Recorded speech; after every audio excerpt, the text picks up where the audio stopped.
Salut, donc cette fois-ci ce sera Peugeot 103, donc il y en a qui vont être contents. Suite à une balade qu'on a faite dimanche dernier, la 103 ne démarre plus. Déjà elle a fini très mal. Ça a été un peu difficile pour arriver jusqu'à la maison.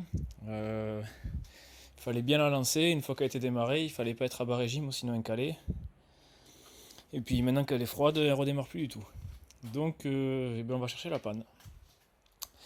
Donc il y a de l'essence, ça déjà c'est une bonne chose. On va voir si elle étincelle à la bougie. La bougie est correcte, une bonne couleur, une très très bonne couleur. Donc la carburation pour moi est bonne. Donc après avoir vérifié qu'il y avait de l'essence dans le réservoir, ça peut paraître très con, mais si on a un réserve et qu'on n'a même pas mis le bouton réserve ou qu'il manque carrément de l'essence, on peut tourner en rond très longtemps.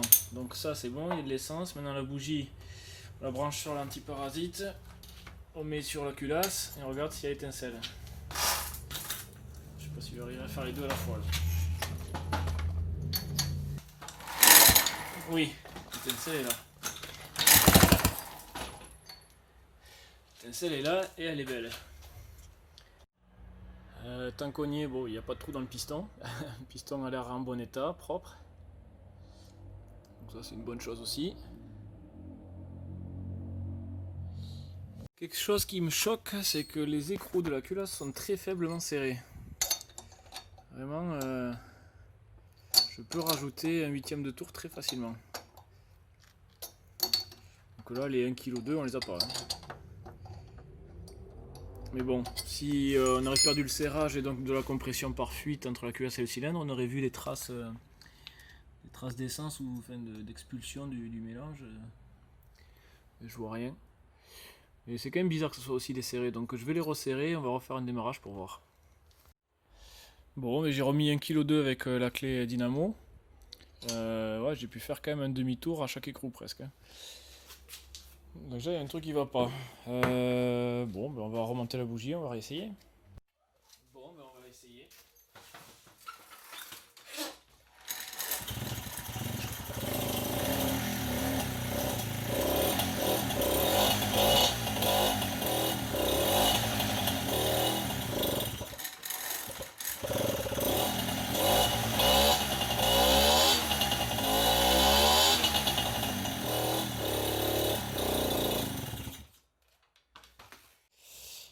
Donc ça redémarre, mais quand même avant elle démarrait bien mieux que ça, hein, au quart de tour elle démarrait. Là, un peine à démarrer, un peine à tenir le ralenti, comme quand on l'a ramené. On retrouve un peu les mêmes symptômes que quand on l'a ramené là, c'est-à-dire qu'au ralenti, il faut la maintenir accélérée, sinon ça cale. Comme ça vient de le faire là, ça a calé tout seul. Donc il y a encore un truc qui va pas. Bon, je sais que l'embrayage y colle aussi. Donc est-ce que ça suffit à ralentir le moteur et à le caler? Je sais pas, on va regarder ça aussi. Donc ce moteur vibre tellement qu'il dessert les écrous de culasse. Euh, il y aurait la place pour mettre un contre-écrou, hein, mais enfin, la tige filetée est assez longue, mais par contre on n'aurait pas la place pour passer deux clés, donc on peut pas le faire.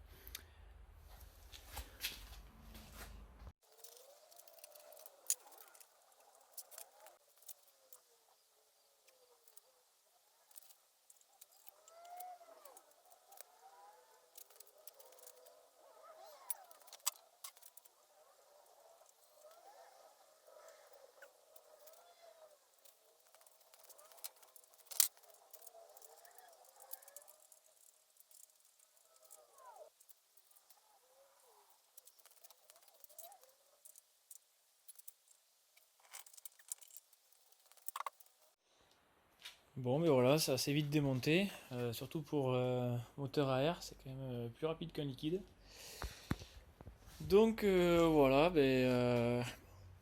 on va démonter ça, on va vérifier un peu pourquoi cet embrayage il colle là, qui tourne pas. Le variateur là, ça va pas, donc forcément au ralenti ça aide pas à tenir le ralenti. On va vérifier l'étanchéité.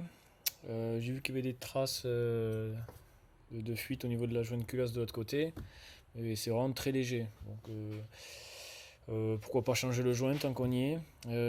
J'avais mis pas mal de joints papier d'en base ici là, pour compenser le fait qu'en fait on touche la culasse sinon si on met pas assez de joints ici. Je revérifierai le squish. Et on va voir l'état des clapets aussi. Ça peut aider aussi si au ralenti ça tient pas. Et puis voilà, on va faire une révision complète. On va voir l'état du piston, l'état du segment. Je sais plus combien il a de kilomètres là, plusieurs centaines. Donc on va voir, je vais regarder dans mes notes là combien il a de kilomètres. Et on va voir, on va faire une petite révision. Donc voilà, il y a enfin du Peugeot sur ma chaîne. Je m'en serais bien passé. Mais bon, c'est comme ça. Allez.